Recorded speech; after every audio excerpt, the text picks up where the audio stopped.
यही सरे आवत अति कठिनाई, और राम कृपा बिन आए न जाए।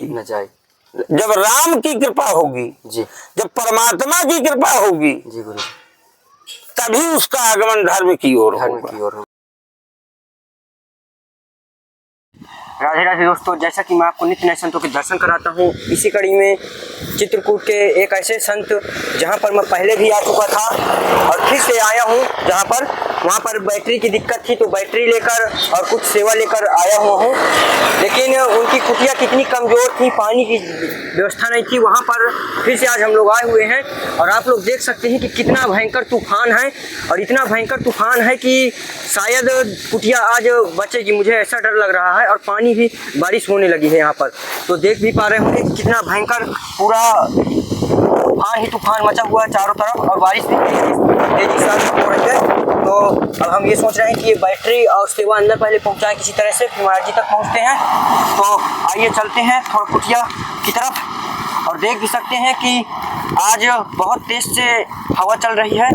और ये महाराज जी की कुटिया है जो इधर भी देख सकते हैं, ये मेरे ख्याल से ज़्यादा देर तक टिकेगी नहीं, पूरी बिखर जाएगी। तो आइए थोड़ा चलते हैं महाराज जी तक।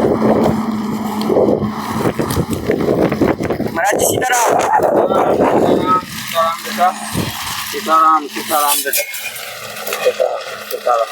तो दोस्तों, जैसा कि हम कुटिया के अंदर पहुंच चुके हैं महाराज जी तक, और पहले भी हम आप लोगों को दिखाए हैं कि महाराज जी की कुटिया के विषय में और यहाँ पानी के विषय में कितनी गंभीर समस्याएं थी।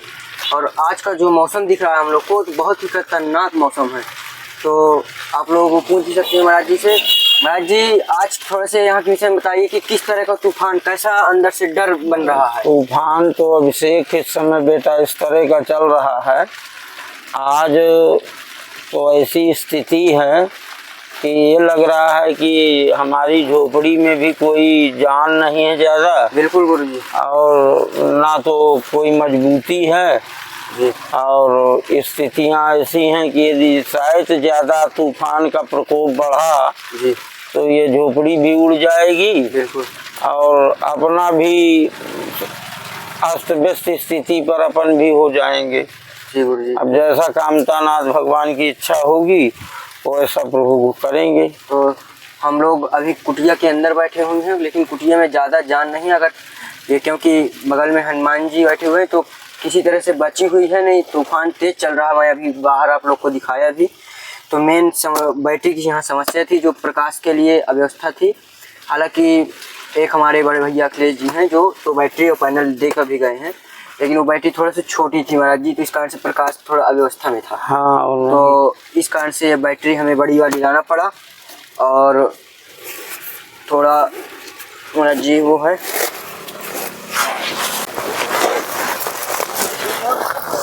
ये हमारा चीज थोड़ा चाय पत्ती ले आए थे, शक्कर ले आए थे। अच्छा, चाय वाय बना लेते आटा। अच्छा, चावल। अच्छा, और इसमें वो था सत्तू। अच्छा, सत्तू भी। हाँ, गर्मी भी थी। अच्छा, इस कारण से खोल ले आए थोड़ा। तो गुरुजी के लिए जो थोड़ी बहुत समस्या थी, तो वो व्यवस्था तो अब हो रही है। हालांकि कुटिया के लिए पीछे भी थोड़ा से अखिलेश भैया ने करवाया, लेकिन मेन समस्या ये है कि ये मेन सड़क का जो किनारा है, उसी के टाटी घाट का जो स्थान है उसके पीछे ही ये स्थान है महाराज जी का। और यहाँ पर जो इसको टाटी घाट मोड़ कहते हैं। ये टाटी घाट मोड़ है। यहीं से ये जो पुराना मार्ग टाटी घाट का है ना जी, यहीं से मुड़ करके संत जाते हैं। ये टाटी घाट मोड़ कहा जाता है। इस आश्रम का, इस स्थान की जगह का नाम जो है पुराना रास्ता टाटी घाट का यहीं से है। आज भी अभी जो टाटी घाट के संत हैं, पग यात्रा से आने जाने वाले पुराने संत जो हैं, वो दैनिक यहाँ से हमसे मिल करके जाते हैं जी। जैसे राघोदास जी हैं, जैसे दामोदर दास जी फलहारी हैं, तो ये सब सारे पुराने संत हैं जिनको लगभग यहाँ 40 वर्ष हो गया चित्रकूट तपोस्थली पर। तो ये दैनिक परिक्रमा जाते हैं, तो ये सब हमसे सीताराम करके जाते हैं जी। तो ये टाटी घाट मोड़ है जी। अब कारण ये है कि हम ये हनुमान जी महाराज का प्राचीनतम स्थान है जी। ये लगभग 40 साल से भी पुरानी प्रतिमा है। जी गुरुजी। पहले कुछ दिन तक ये प्रतिमा इसी तरह की मड़ैया पर रखी रही। जी। फिर इसके बाद किसी धर्मात्मा ने विचार किया तो एक कमरा ये बन गया था। कमरा बन गया तो कमरे में प्रतिमा रख गई। जी। उसमें सामने गेट भी नहीं था। जी।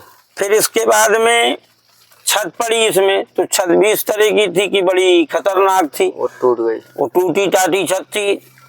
अब उस छत को हमने सोचा कि तोड़वा करके और भक्तों के सहयोग से इस छत का नवीनीकरण हो जाएगा तो हनुमान जी की छाया बन जाएगी, और उसी छाया से पीछे एक छोटी सी कुटिया बन जाएगी तो उसमें संतों का निवास बन जाएगा। अब जैसे कल इसी मार्ग से चित्रकूट ये तपोभूमि है। जी। यहाँ तो गृहस्थ और विरक्त सभी आते हैं। बिल्कुल गुरुजी। तो कल ये मेन मार्ग है चित्रकूट का, एमपी का, और चित्रकूट सतना टू चित्रकूट का मेन मार्ग है। जी। राजकीय राजमार्ग। जी। जी। तो यहाँ से तो सुबह से शाम तक और रात भर में पता नहीं कितने दर्शनार्थी जाते हैं। जैसे कल परसों लगभग 4 बजे 5-6 मूर्तियां, और जो कि नर्मदा माई के तट से आई तपोनिष्ठ मूर्तियां, भजनानंदी संत, अच्छा गुरुजी। जो कि बड़ी त्याग तपस्या वाली मूर्तियां थी, जी गुरुजी। आई और जब उन्होंने देखा तो आए, सीताराम हुआ, दंडवत हुआ, कुछ अपने पास में नींबू पानी शक्कर अक्कर था तो उससे शरबत अरबत बनवा के पिलवाया उलवाया। इसके बाद में हमने पूछा भगवान कहाँ से, तो बोले अयोध्या गए थे भगवान रामलला जी के सरकार के दर्शन करने। इसके बाद विचार बना कि अब चित्रकूट तपोस्थली का दर्शन करते हुए और इसके बाद नर्मदा माई के तट पर पहुंचे। तो परसों शाम के आ गए थे 5 बजे, फिर परसों रुके रहे, कल रुके रहे, आज सुबह गए। तो ये मेन मार्ग में अपनी झोपड़ी है जी। तो यहाँ तो वैसे भी अब सिर्फ 2, 4, 5, 10 महात्मा, कभी अतीत, कभी कोई सब आते रहते हैं। तो जो अपने पास होता है भोजन सामग्री की व्यवस्था, जी गुरु, तो उसी से ये संतों की सेवा भी हो जाती है। जी गुरु। अब यहाँ कोई ऐसी स्थिति है, यहाँ तो अपने पास में ना तो सामग्री है और ना ही सामग्री रखने की कोई व्यवस्था है। दोनों चीजें की व्यवस्थाएं चल रही हैं। जी बिल्कुल ठीक है। परंतु अब ये है कि हम तो ये कहेंगे कि जब कामतानाथ जी की कृपा होगी जी, क्योंकि रामचरितमानस में गोस्वामी जी ने सब कुछ लिखा है। गोस्वामी जी ने एक अर्धाली लिखा है, धर्म के मार्ग पे आने में बड़ी बाधाएं हैं। जी, धर्म के मार्ग पे आने पर बड़ी बाधाएं हैं। जी गुरु। धर्म के प्रति अग्रसर होने में बड़ी बाधाएं हैं। धर्म के प्रति धन लगाने पर बड़ी बाधाएं हैं। जी गुरु। हाँ, हर व्यक्ति यदि व्यक्ति के जीवन में थोड़ा सा संकट आ जाए जी, तो यदि उसके पास है तब भी व्यवस्था होगी, नहीं है तब भी व्यवस्था होगी। परंतु यदि धर्म के कार्य के लिए किसी को बाध्य किया जाए, जी, ये धर्म का कार्य है, इस धर्म के कार्य पर आप अपना थोड़ा सहयोग कर दीजिए, आप अपना सहयोग दे दीजिए, तो उसको बहुत सोच विचार करना पड़ेगा। तो वो उसका दोष नहीं है, वो तो गोस्वामी जी ने भी लिखा है। यही सर आवत अति कठिनाई, कठिनाई नहीं अति कठिनाई, यही सर आवत अति कठिनाई, और राम कृपा बिन आए न जाए। जब राम की कृपा होगी जी, जब परमात्मा की कृपा होगी जी गुरु, तभी उसका आगमन धर्म की ओर होगा, नहीं तो नहीं। और बेटा धर्म करने वाला, सत्कर्म करने वाला, सतमार्ग पर चलने वाला, जी, लोग कहा करते हैं पुण्य की जड़ पाताल में होती है। जी, पुण्य की जड़ पाताल में होती है। जब पुण्य किया जाएगा तो उसकी जड़ बड़ी मजबूत होगी, और पाप की जड़ तो कई जगह बताई गई है, अस्पताल में भी बताई गई है, राजकीय कोई दंड मिल गया, शासन प्रशासन का कोई दंड मिल गया, तो अनैतिक रूप से जो कमाया हुआ धन है वो इन मार्गों पर चला जाता है जी गुरु। और जो सात्विक प्रवृत्ति का कमाया हुआ धन है जी, वो सतमार्ग की ओर जाया करता है। जी गुरु। तो हम तुम्हारे माध्यम से केवल इतना है कहना चाहते हैं, बाकी तो सबका मालिक परमात्मा है। जी गुरु जी। क्योंकि हिरण्याकश्यप ने एक बार प्रहलाद से अपने पुत्र से पूछा जी। कि ये बताओ वो जो तेरा परमात्मा है वो है कहाँ। जी गुरु जी। क्योंकि हिरण्याकश्यप दैत्य था जी। और हिरण्याकश्यप के पुत्र का प्रहलाद नाम था, और प्रहलाद जी जो थे बड़े धर्मात्मा थे। जी। तो प्रहलाद जी परमात्मा की ओर अग्रसर थे जी। और हिरण्याकश्यप परमात्मा का विरोधी था। जी गुरु। तो जब हिरण्याकश्यप ने प्रहलाद को एक खंभ पर बंधवा दिया जी। और खंभ पर बंधवा करके और तलवार निकाली और उस समय पूछा हिरण्याकश्यप ने कि कहाँ है तेरा परमात्मा। तो प्रहलाद जी ने कहा कि पिताश्री, मेरा परमात्मा ये जो आप खड्ग लिए हैं, तलवार लिए हैं ना, इस तलवार की भी उस धार पर मेरा परमात्मा है जिस धार से आप मुझको काटने के लिए अग्रसर हो रहे हैं। जी। और बोलिए जो खंभ है ना, जिस खंभ पर आपने मुझे बांध रखा है, इस खंभ में भी परमात्मा है। और यही बात रामचरितमानस में भी गोस्वामी जी ने लिखा, क्योंकि जब रावण का अत्याचार बढ़ा संसार में तो पृथ्वी, संत, देवता, ब्राह्मण, गौ ये सब त्राहि त्राहि माम करने लगे। जी बिल्कुल। तो सब लोगों ने विचार किया कि हम परमात्मा के पास जाना चाहते हैं, कहाँ जाएं? परमात्मा कहाँ मिलेगा? यमलोक चलें, गौलोक चलें या क्षीर सिंधु को जाएं, हम किस जगह मिलेंगे नारायण, अपनी फरियाद सुनाएं हम। कहाँ जाएं? परमात्मा कहाँ मिलेगा? गौलोक में मिलेगा, यमलोक में मिलेगा, क्षीर सागर में मिलेगा, बैकुंठ में मिलेगा। उसी समाज के अंतर्गत भगवान शंकर विराजमान थे। भोलेनाथ ने जब देखा, सबके विचारों को सुना, तो भोले बाबा कह रहे हैं माँ पार्वती जी से, तेहि समाज गिरजा मैं रहूं, अवसर पाए बचन कहूं, हरि व्यापक सर्वत्र समाना, अब प्रेम से प्रकट होई मैं जाना, आग जग जिम रहित विरागी, प्रेम से प्रभु प्रकटई जिमे आगी। भगवान शंकर कह रहे हैं उमा पार्वती जी से कि पार्वती, उस समाज में मैं भी था, तो जब मुझे मौका मिला बोलने का तो मैंने समाज से कहा कि कहीं जाने की आवश्यकता नहीं।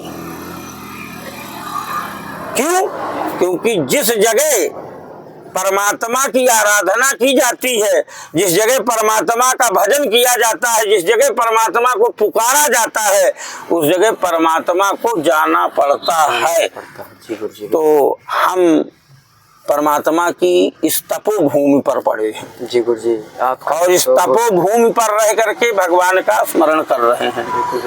और इस तपोभूमि पर संतों की सेवा या समाज की सेवा या अतिथियों की सेवा उनके द्वारा होती है जो स्वयं में जिनकी आत्मा महान होती है, जिनकी आत्मा संतमयी होती है, जिनका विचार पवित्र है, पुनीत है, उनके द्वारा ये सत्कर्म होते हैं। जी गुरु। सबको ये मतलब अवसर भी नहीं मिल पाता। ना ना ना, ये सबको अवसर कहाँ प्राप्त हो सकता है?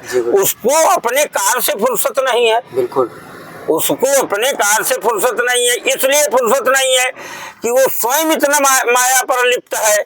वो विचार कर रहा है, एक हुआ तो 10 हुए, एक हुआ तो 10 हुए, 10 पाकर 100 की इच्छा है, 100 पाकर के संतोष नहीं, सहस्त्र हुए तो अच्छा है।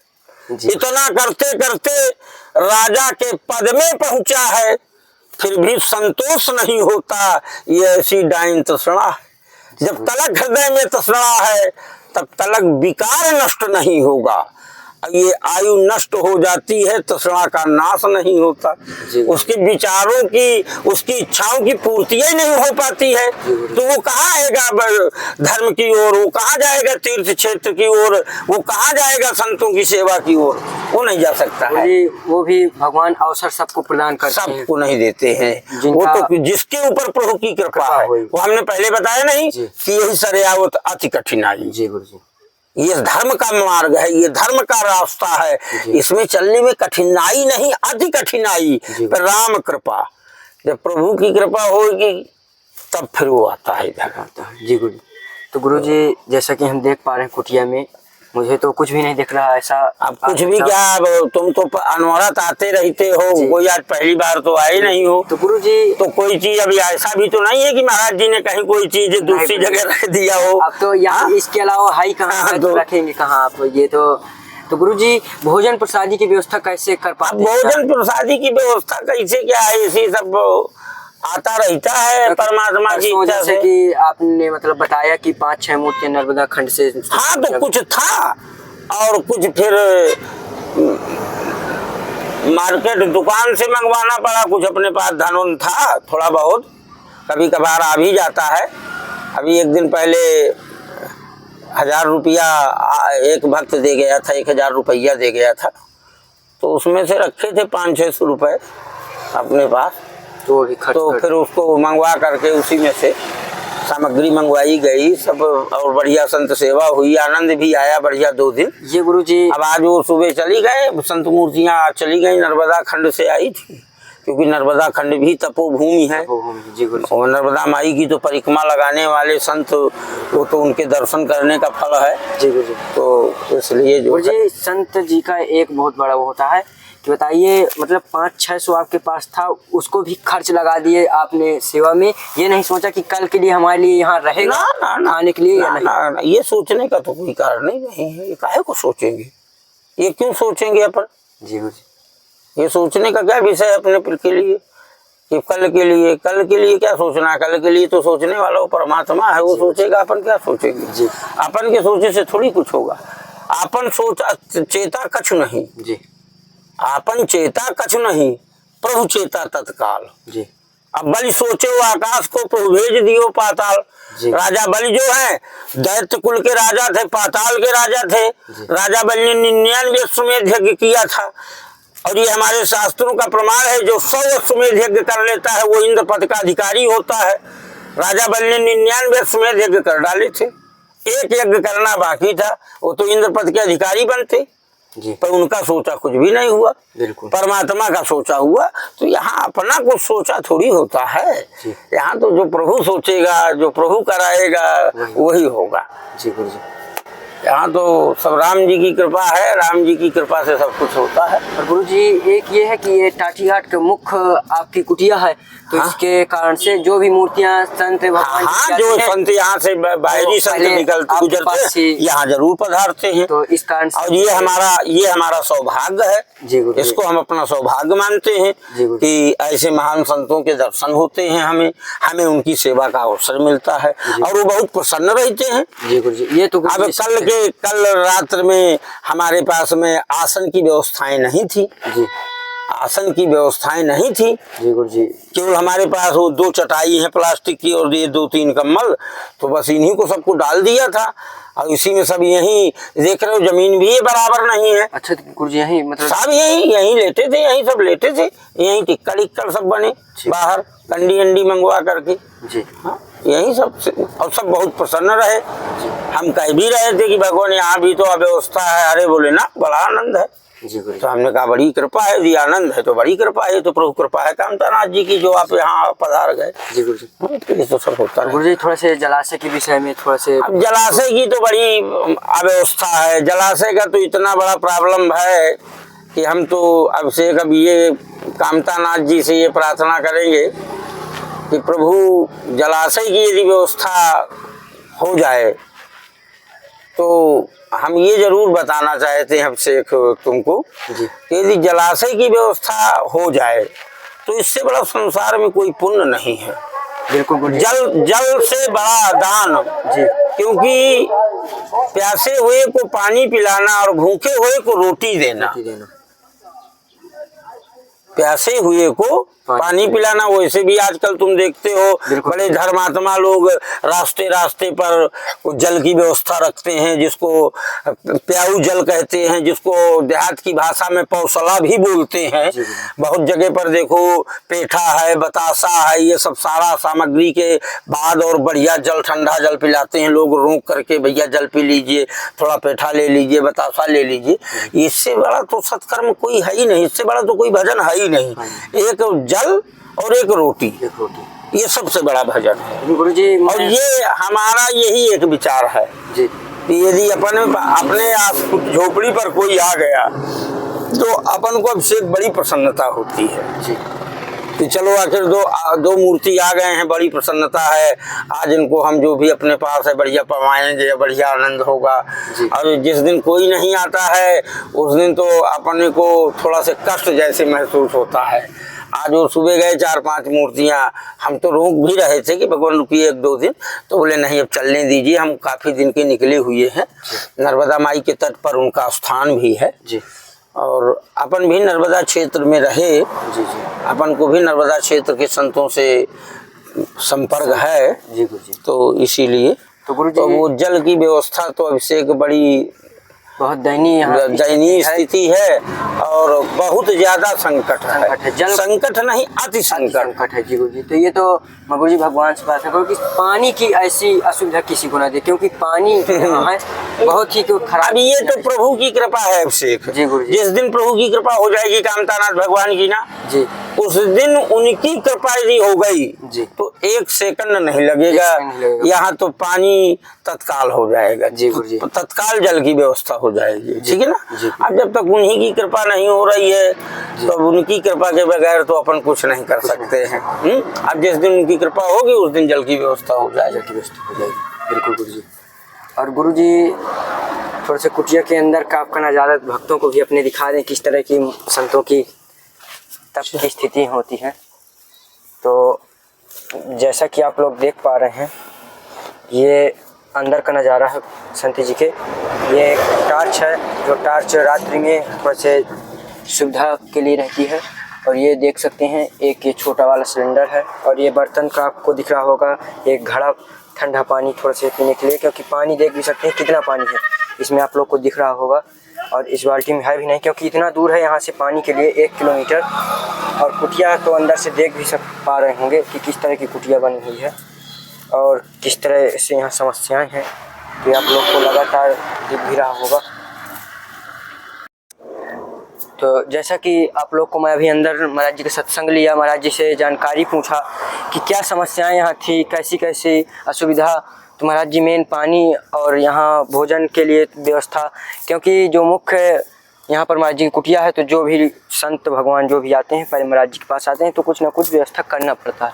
और कुटिया तो आप लोग देख भी पा रहे हैं, अभी तो तूफान रुक गया है, नहीं इतना तेज़ तूफान था कि बहुत ही समस्याओं का सामना करना पड़ रहा था और बहुत ही यहाँ दिक्कतों का सामना भी करना पड़ता है। तो देख पा रहे हैं कुटिया आप लोग कि ये महाराज जी का ये जो गेट है ये इस तरह का गेट बना हुआ है जो पूरा टूटा है, ये देख सकते हैं।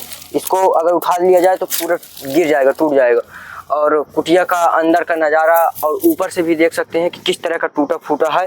और इधर से भी दिखाने की कोशिश करता हूँ, ये देख पा रहे हैं कि किस तरह का बना हुआ है। तो बहुत ही यहाँ असुविधा है। इस तरह के संतों की सेवा ज़रूर आप लोग करिए और इन संतों की ज़्यादा से ज़्यादा सेवा जो कर पा रहा तो करें। और सिद्ध मूर्तियाँ, संत जी सिद्ध मूर्ति हैं और पहले तो सब जगह उन्होंने भी तप किया, तप करने के बाद अब लास्ट में चित्रकूट धाम में यहीं अपनी तपस्या और यहीं पर आशीर्वाद स्वरूप जो भी संत आ जाते हैं तो संतों की सेवा करना और जो भी लोग भी आ जाते हैं उनको भी सेवा करने का महाराज जी कार्य करते हैं। और जहाँ पर बता रहे थे कि जब कल लोग आए तो यहीं पर महाराज जी जो आप लोग देख पा रहे होंगे कि उधर से दिखाओ, उधर से दिखाओ। ये जो देख पा रहे हैं कि किस तरह से यहाँ अभी पूरा लेवल भी सही नहीं है, तो इधर इस तरह से यहाँ चटाई बिछा करके किसी तरह से यहाँ लिटाया गया और यहीं पर उनको स्थान दिया गया सोने के लिए, विश्राम के लिए। और यहीं पर भोजन प्रसादी सिद्ध हुई जो नर्मदा खंड से जो सिद्ध मूर्तियाँ आई थी। तो इस तरह से महाराज जी जो भी सेवा टूटी फूटी हो सकती है तो सेवा करते हैं बराबर, तो आप लोग भी ज़रूर सेवा करें। तो मैं आप लोग से ये ज़रूर निवेदन करूंगा कि इन संत की जो भी सेवा हो सके ज़्यादा से ज़्यादा इन संत की सेवा करें। और अगर कोई है जिनके पास तो वो नल यहाँ जलाशय जो जल की व्यवस्था ज़रूर करवाएं, क्योंकि ऐसी सिद्ध मूर्तियों की जो सेवा करने का अवसर सबको नहीं मिल पाता है।